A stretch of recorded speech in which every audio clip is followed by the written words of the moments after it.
argument about one of your signature songs, and I don't think there's a person in the entire universe who has not only heard it, but sung along to it, and you all know what song I'm talking about, don't you?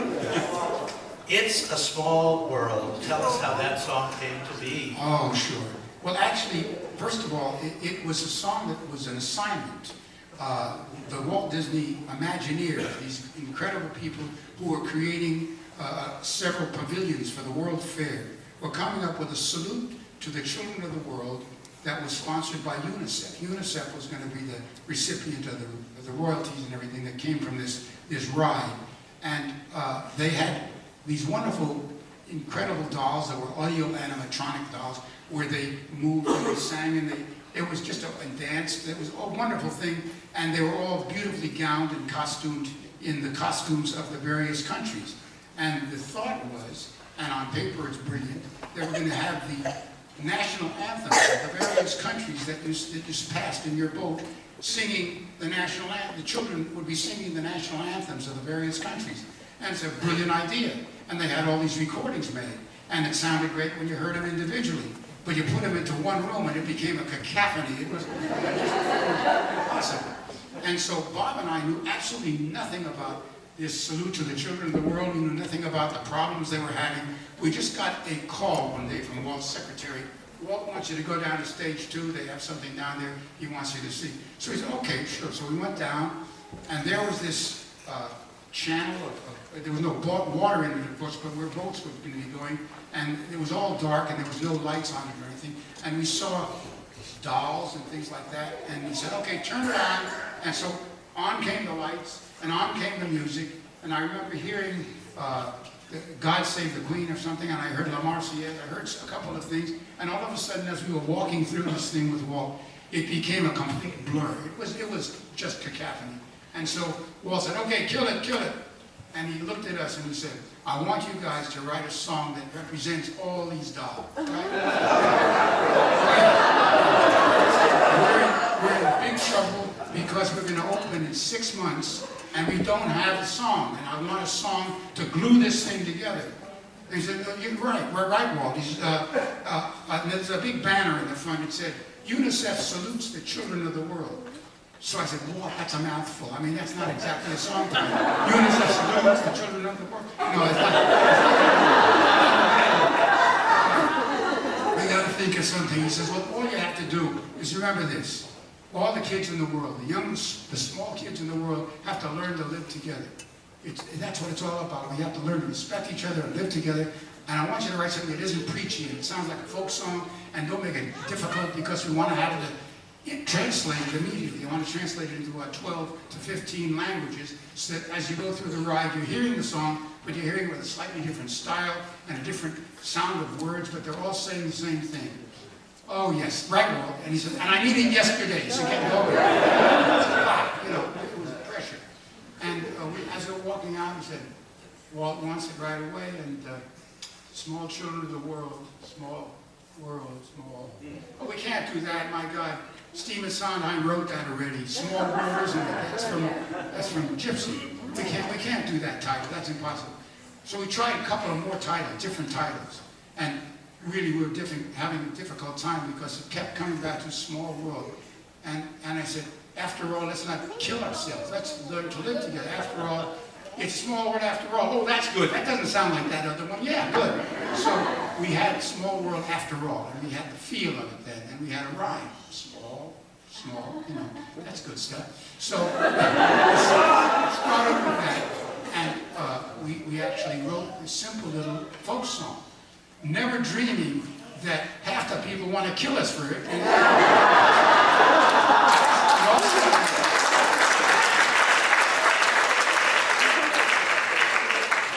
sure that song was tormented.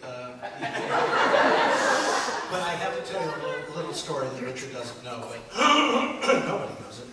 When my daughter was growing up in the early 1970s, they didn't have video back then, you know, and we didn't have Super 8 or whatever, 8, or whatever you shot things on. as a little kid. So there's literally no film on her as a little child, which is too bad. But a couple of years ago, I found an ancient cassette with some of my music on it. So I transferred it to CD and listened. And this would have been about 1973 when she was 3. And she sings, at one point I say to her on this cassette, you can hear me say, sing something for me, anything at all. Just anything you want. And what do you think she sings? It's a small world. Well, the girl has taste, doesn't she? Exactly.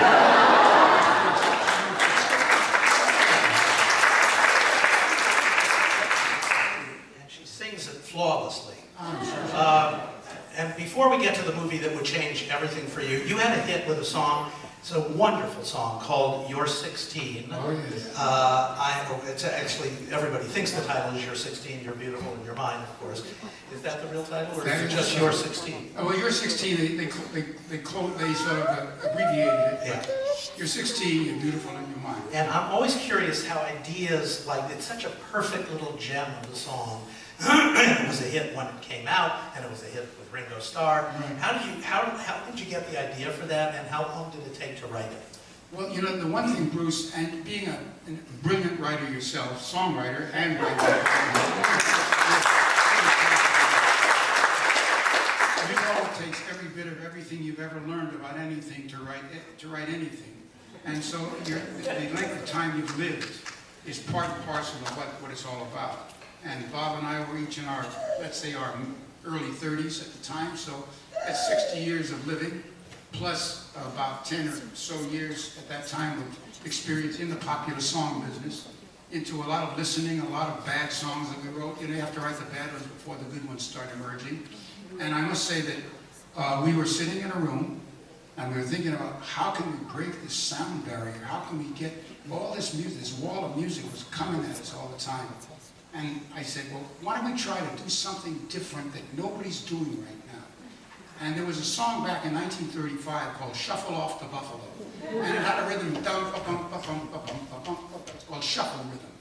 So I said, no rock and roll song has ever been written in shuffle rhythm. Why don't we do a rock and roll song in shuffle rhythm, just for the heck of it? And I started going, and we said, guys are talking to girls all the time now, the youngsters, and they talk in a very pragmatic way. They sort of add things up. You're cute, you're nice, you go to school with me, you're 16, you're the right age, and you're my girl. That's the way they would talk, short phrases. So we took a few of those phrases. You're 16, you're beautiful, that's a nice song, and you're mine. There you go. And we had, you're 16, you're beautiful, and you're mine. And it just took off. We just knew we had a hit there.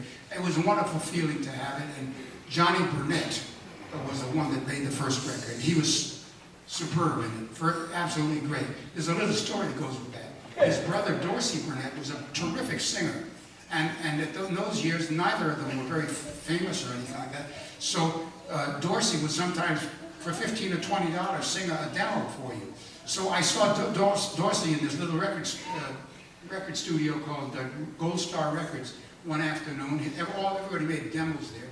And I said, Dorsey, will you learn a song from me? I got to do this, and you sing a heck of a lot better than I do. Sing it for me. So I played piano, and he played a little guitar, and we did a demo of You're 16, You're Beautiful, and You're Mine. And we tried to sell the song, and one publisher liked it. And he says, I'm going to Chicago because there's a new singer coming up, and I want to give it to him. And the singer was a fellow called Johnny Burnett, Dorsey's brother. And Johnny had just had a big hit called Dreamin', and they wanted to do a follow-up. And so he heard that song, he says, that guy sounds like me, I can do that. And he didn't know it was his brother.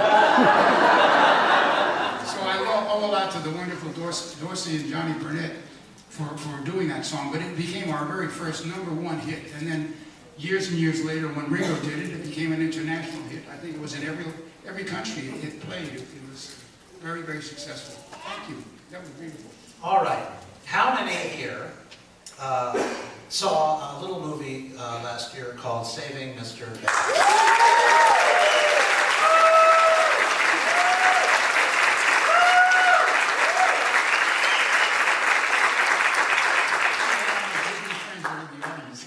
How did I know it would be everyone? Well, I some of the movie, Richard, is true, based on the tapes and things. Oh, yes. And some was a little bit of Hollywood.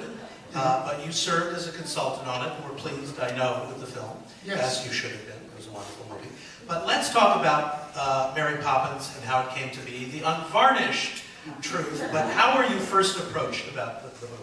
Well, this is a very good story because Walt was very smart. He didn't want to put anybody in a feeling of doubt or insecurity. And when we first started writing songs for Walt, way back in the Let's Get Together days and all that, we were writing a lot of songs for his television shows and some of his films. And one day he handed us this book. And I remember he proceeded by saying, "Do you know what a nanny is?" And we thought it was going to be a thing about a goat. We're going to do a nanny goat. So we said, "Oh yeah, it's a goat. I know what a nanny goat is." He said, no, an English nursemaid takes care of kids. Oh yeah, sure, we know what it is. We did. Very good. But we always say we knew everything. And Walt said, "Well, read this." And he handed us this little red book called Stories of Mary Poppins by Pamela Travers. No, P.L. Travers. We didn't say Pamela. We didn't know it was Pamela Travers. We just knew it was P.L. Travers. And we thought it was maybe a dead author. We didn't know who it was. And he handed us the book and he said, "Read this book and tell me what you think." We read this enchanting series of stories, a remarkable, well-written, charming, intriguing series of stories with no plot whatsoever. Nothing. But we did have a lot of adventures. Wonderful. She comes in for no reason at all on the east wind, and she flies in and she takes the Banks children on adventures. And then when the west wind comes along, out she goes. That's the way Mary Poppins was written that way, and took pride in saying, "I don't explain anything." That was her thing. And Mrs. Travers, we will learn later, was also very much Mrs. Mary Poppins. At any rate, we read the stories and we were intrigued, and we said, "Well, Walt wants to see what we think of them. Well, we think they're great stories, but we have to give a story if he wants to do a movie on this thing." So we wove together 6 chapters that we thought were really good, and we thought they were very colorful.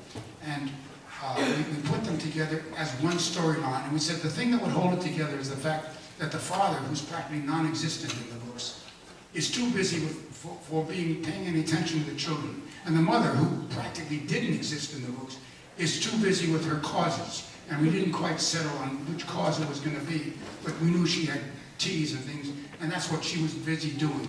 Later on, we made her a suffragette, but at the time we didn't. But we did have these 2 disengaged parents. So Mary Poppins comes in and saves the day by teaching togetherness to the family. That was our thread. And we read a couple of beautiful stories, and one of them was a story about a bird lady, a woman who sold breadcrumbs. And we said, that's the key to this whole thing. If we could say something with that thought, it doesn't take much to do a kindness, to show love. 2 a bag. She's selling her breadcrumbs for 2 a bag. And we realized, this is what it's all about. This is the hub of the story.